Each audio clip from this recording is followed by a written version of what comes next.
Eu já assisti O Diabo Veste Prada 2 e eu preciso falar que esse filme consegue trazer a proeza que poucas sequências fazem, de fazer com que ele seja tão grandioso ou tão bom quanto o primeiro filme. Temos defeitos, não é algo que chega aos pés do primeiro, eu ainda acho o primeiro muito icônico, muito grandioso, muito espetacular. O segundo, ele já não é tão grandioso assim em alguns aspectos, mas ele consegue chegar quase ali no mesmo nível, sabe? Ele consegue trazer ali a mesma potência que o primeiro filme lá de 2006. Mas antes de eu me aprofundar sobre o que eu achei ou não de O Diabo Veste Prada 2, eu preciso falar uma coisa com vocês, tá?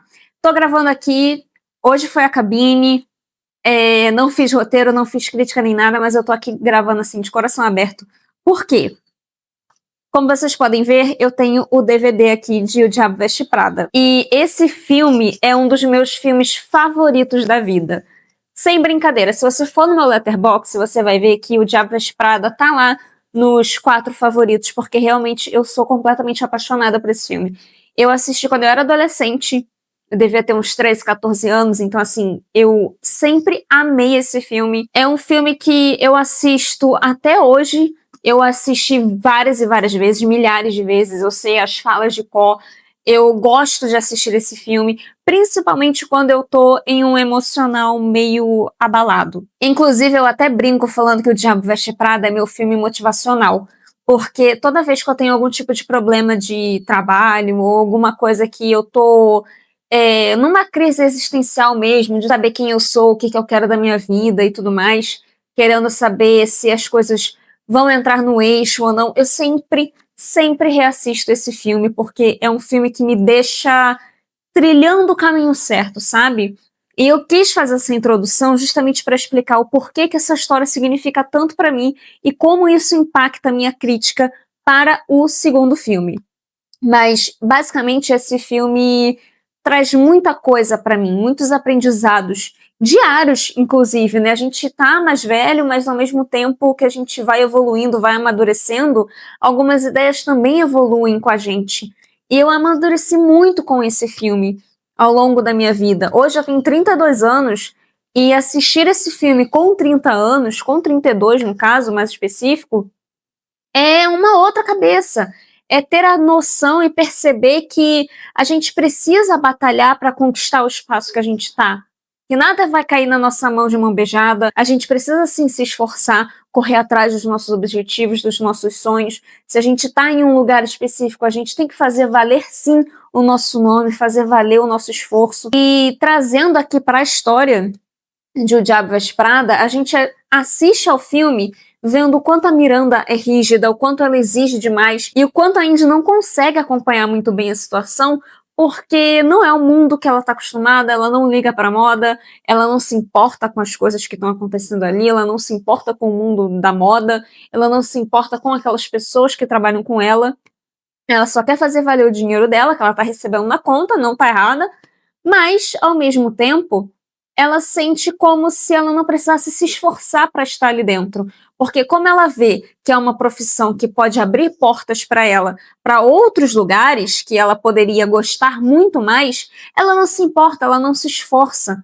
Então ela não faz por onde, ela não faz por merecer estar ali. Apesar de ela não gostar de moda, ela poderia conhecer um pouco a área, tentar aprender um pouco mais sobre o assunto, para ela também trabalhar no dia a dia, para fazer com que a vida dela diariamente seja muito mais fácil. Não só lidando com pessoas, mas com as próprias coisas que ela lida no dia a dia. Você saber o que é Dolce & Gabbana, você saber o que é Chanel, você saber o que é isso ou aquilo, para você saber lidar com as diferenças no seu dia a dia, com as demandas que a pessoa precisa fazer. Então, assim, tem muita coisa que no comecinho de O Diabo Veste Prada você vê que a Indy, ela tá também amadurecendo. Ela é uma jovem que acabou de sair da faculdade, está ali no emprego, ela quer ser jornalista, ela tem uma visão muito utópica e muito idealizada de jornalismo, e ela sente que aquele lugar ali vai abrir portas para ela, e ela não precisa se esforçar tanto.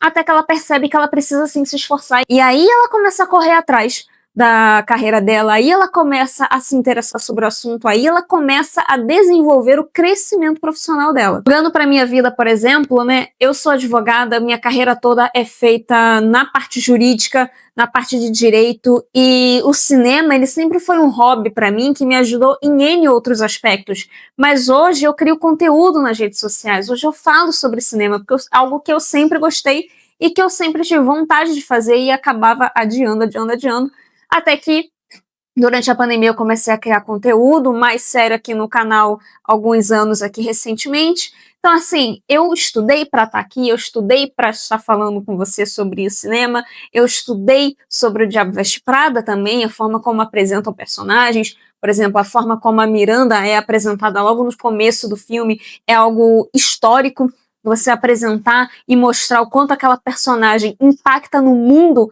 daquela empresa, no mundo dos seus funcionários. Então, assim, você tem uma visão mais técnica também e aí a gente vai se esforçando para pertencer àquele lugar, para mostrar que, beleza, aqui sim é o meu lugar e eu estou fazendo por onde. Eu estou aqui lutando para mostrar que realmente eu estou aqui porque eu preciso estar, porque eu mereço estar e eu vou me esforçar todo santo dia para isso. Então, O Diabo Veste Prada, ele sempre foi um filme que me mostrou isso. Eu posso ter inúmeras e maravilhosas oportunidades, mas não adianta nada eu ter oportunidades se eu não fazer valer o meu lugar para aquilo ali. Se eu não fazer valer que, beleza, eu realmente mereço aquela oportunidade que apareceu para mim. Então, O Diabo Veste Prada sempre foi isso, uma força motivacional para mostrar que aonde eu quiser estar, eu consigo estar fazendo o melhor trabalho que eu posso, desde que, obviamente, eu corra atrás, pare, sente a bunda na cadeira para estudar sobre aquele assunto, para procurar entender aquele assunto, para eu ser a melhor profissional possível, para mim e para aquele ambiente. É por isso que eu gosto tanto de O Diabo Veste Prada. E, como eu falei, eu assisti esse filme quando eu tinha uns 13, 14 anos por aí. Eu assisti muito nova. Me fez, por exemplo, ter vontade até de fazer faculdade de moda. Era uma das opções de faculdade que eu tinha. Eu tinha 4 opções, né? Direito, jornalismo, moda e fisioterapia.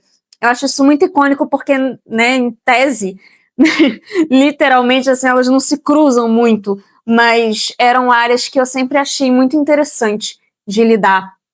E todas elas têm uma razão específica, né? E hoje, praticamente, eu gosto de moda, não, obviamente eu não sou um ícone fashion, não sou uma expert em moda nem nada, mas eu sempre gostei de consumir conteúdos sobre moda, sempre gostei de consumir revistas de moda, então assim, isso faz parte da minha trajetória, isso faz parte da minha história de vida. Hoje eu uno, né, o jornalismo praticamente, né, com criação de conteúdo em rede social. Trago isso para o meu dia a dia, né, já que eu também trabalho como advogada. Então, assim, são N partezinhas da minha vida que fazem quem eu sou. E o Diabo Veste Prada tem um quesinho disso, sabe? Ele tem um quesinho ali de formação pessoal, ele tem uma razão na qual eu existo, eu sou o que eu sou hoje. Eu tenho muita bagagem com esse filme, então esperar 20 anos para assistir essa sequência é algo que me deixou até não conseguindo dormir direito de ontem para hoje, porque eu estava realmente muito animada. E saber que um dos meus filmes favoritos da vida iria voltar e com uma expectativa altíssima que eu tinha para que esses personagens se mantivessem tão icônicos quanto foram no primeiro, e ver isso acontecer foi algo espetacular. Mas como eu falei, nem tudo são flores, temos alguns defeitinhos aqui, mas eu acho que não é nada grave que possa atrapalhar uma experiência. Para mim, pelo menos, não atrapalhou, tá? É algo que me incomoda, beleza, mas assim, eu entendo o porquê de existir esse tipo de decisão, talvez, mas é algo que não interfere tanto na história, na experiência, então você consegue assistir o filme e se sentir deliciosamente feliz. Eu acho que é isso, sabe? O Diabo Veste Prada 2, ele te dá uma sensação muito boa de felicidade, de emoção, e eu acho que isso que é importante também no cinema. Sabe, a gente sair um pouquinho da técnica de virar e falar, beleza, esse enquadramento é isso, aquilo, a história é isso e aquilo. A gente pode apontar, mas eu acho que também falta uma pegada mais emocional também. Da gente olhar e falar, beleza, o que esse filme me fez sentir? Porque cinema também é sentimento. Mas não vou parar de falar sobre esse assunto, porque é papo para outro vídeo, uma outra, né, um outro conteúdo, um outro papo, mas assim, falando de O Diabo Veste Prada em si, eu acho que é um filme que vale muito a pena você assistir, com o seu melhor look, inclusive, que vale se investir num lookinho pleno, maravilhoso, digno de Miranda Priestly, para assim, para você realmente estar ali imerso naquele universo.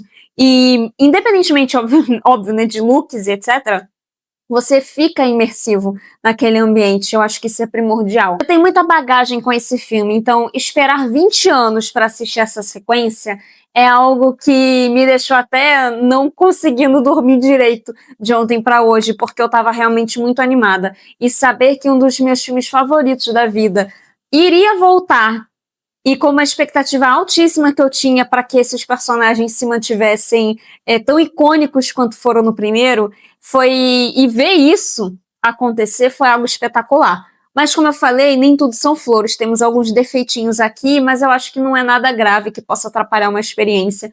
Para mim, pelo menos, não atrapalhou, tá? É algo que me incomoda, beleza, mas assim, eu entendo o porquê de existir esse tipo de decisão, talvez, mas é algo que não interfere tanto na história, na experiência, então você consegue assistir o filme e se sentir deliciosamente feliz.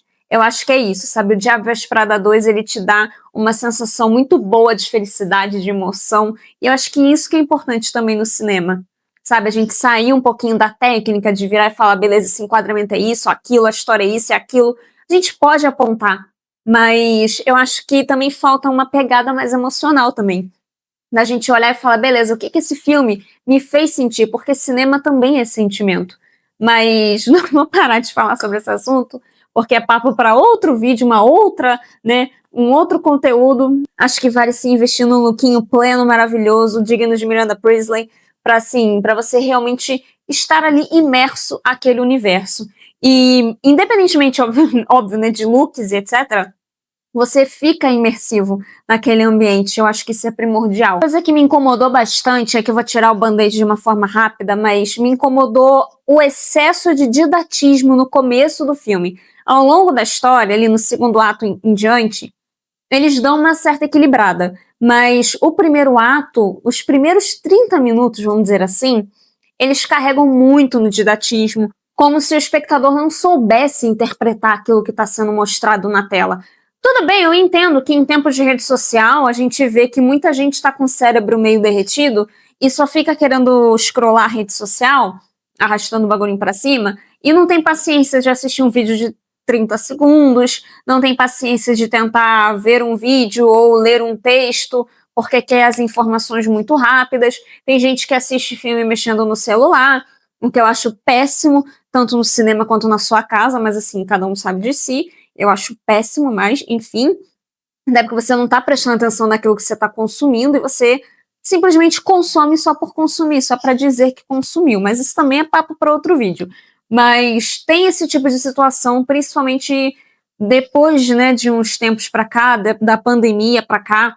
Tanto que existe até estudos falando de como a Netflix e outros estúdios vêm trabalhando os seus roteiros, trabalhando as suas produções para fazer com que o filme fique didático para a pessoa que está assistindo o filme, ou uma série, né, se fosse o caso, fazendo outra coisa, porque ficam fazendo atividades paralelas. Infelizmente é o mal do século, né? Você quer fazer várias coisas ao mesmo tempo e acaba não conseguindo fazer nada com qualidade. É a minha opinião, mas assim, enfim, tem N questões aí. E o Diabo Veste Prada, ele não foge disso. Ele faz com que o começo, pelo menos, se torne muito didático, muito excessivo, exagerado, mostrando para a pessoa, tipo, pegando na mão, desenhando, sabe? Olha só, isso aqui que está acontecendo, é por isso que isso que a história vai acontecer.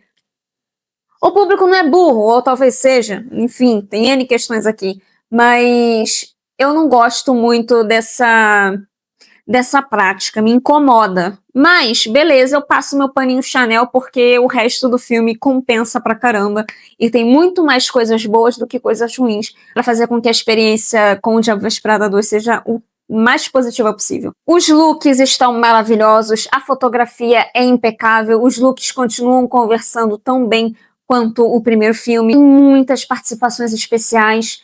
Tem pessoas que você nem imagina do mundo da moda, do mundo de N outros nichos, que eu não vou falar aqui para não estragar a sua experiência. E uma participação que eu gostaria muito que tivesse, mas não tem, que é da Anna Wintour.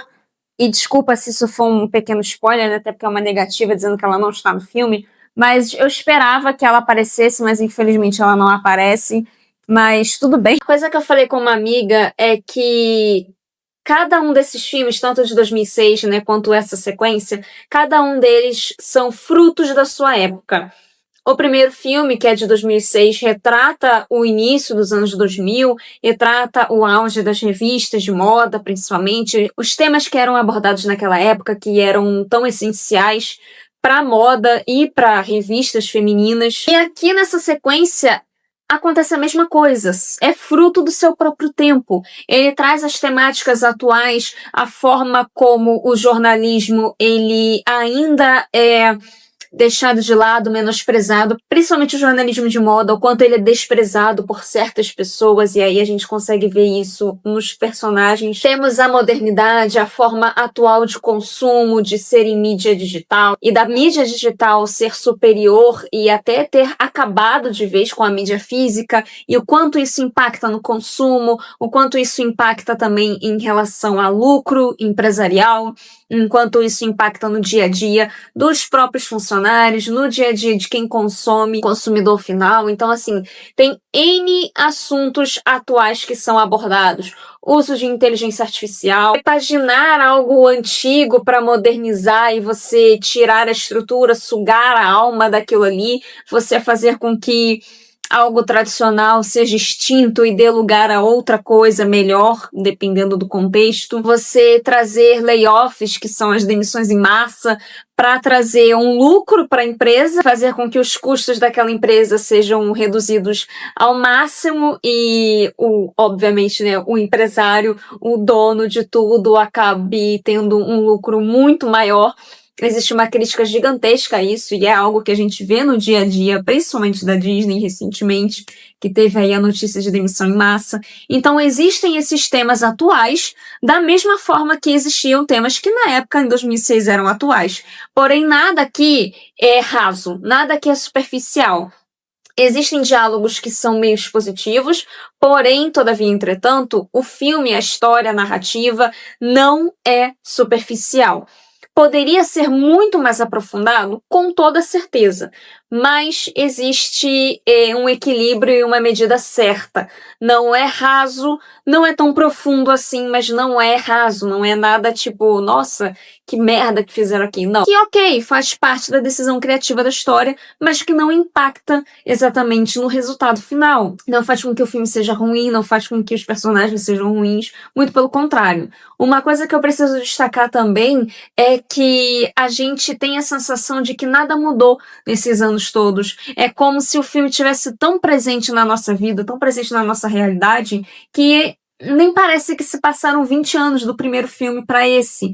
E não num sentido ruim, mas cada personagem evoluiu à sua maneira, cada personagem seguiu a sua vida da sua maneira. Até mesmo nós, espectadores, também seguimos as nossas vidas da nossa maneira. E isso é mostrado, o quanto eles evoluíram, o que eles tiveram que fazer para chegar onde eles estão, sabe? Uma coisa também é que o arco da Indy, ele é um arco que muitas millennials, muitas mulheres millennials principalmente, vão se conectar bastante, sabe? É do tipo assim, eu não vou dar spoiler nesse vídeo, mas é tipo assim, quando a gente precisa evoluir, sabe? Quando a gente precisa dar um passo à frente na nossa vida profissional, pessoal, que seja, a gente acaba sofrendo alguma coisa por conta de uma modernidade, uma atualização, etc. Ou então por alguma ocasião da vida a gente precisa dar 500 mil passos para trás para a gente conseguir progredir, evoluir, dar mais passos à frente. Existe essa pegada muito forte no arco da Indy, de repensar a vida, de voltar à estaca zero, voltar, né, ao lugar onde ela trabalhou, no caso dela ter que voltar a trabalhar diretamente com a Runway. Então, assim, existe esse ponto de voltar às suas origens para que você consiga evoluir, sabe? Eu acho que é bem feito, é uma maneira muito amarradinha de se trazer nessa história, que vai trazer uma conexão gigantesca com muitas mulheres millennials, muitas mulheres 30 a mais, vamos dizer assim. Confesso que eu sinto falta de mais bastidores da moda, acho que poderia ter trazido mais coisas sobre isso, porém, todavia, entretanto, a história do segundo não é sobre a moda, é sobre atualizações, sobre legado, sobre você ver que algo está ou não ultrapassado, se precisa ser respeitado tradições. Então, a moda em si, ela existe, ela é o tema do filme, mas ela não é o ponto principal. Da mesma forma como do primeiro não era, até porque era a ascensão ali da Miranda Priestly, todo o drama da Miranda no primeiro filme era de ela perder ou não o cargo dela e ela lutar por isso. Aqui a gente tem algo similar, dela lutar pela sua posição, lutar pelo seu posicionamento, mas é de uma outra seara, é de um outro ponto de vista, é uma outra forma de trazer isso. Mas ambas histórias, né, do primeiro e do segundo, acabam se conectando. E já adianto pra você que tem muito fanservice. Muitas referências. Coisas assim, de cantinho de cena, de frases, diálogos, elementos de cenário. Então, assim, tem muita referência que você vai se apaixonar, você vai olhar, prestar atençãozinha, você vai sacar. É maravilhoso. Eu adorei. É uma das poucas sequências de filmes de anos 2000 que realmente tem potencial pra dar certo, sabe? Eu acho que vai fazer uma boa bilheteria, eu acho que uma galera vai amar esse filme. Então, assim, é muito bom. Assista. Tem ali, como eu falei, essas derrocadas ali de roteiro de trazer diálogos expositivos. Pode ter um ou outro assunto que poderia ser muito mais aprofundado, mas que acaba não sendo. Mas nada disso estraga a sua experiência. É muito bom você olhar e falar: caramba, nós estamos de volta. O universo é imersivo, você consegue se conectar com a história. Os personagens, da forma como você conheceu, estão ali. E uma coisa que eu posso dizer é, sem dar spoiler, se você já assistiu o primeiro filme, você sabe, justiça pelo Nigel foi feita.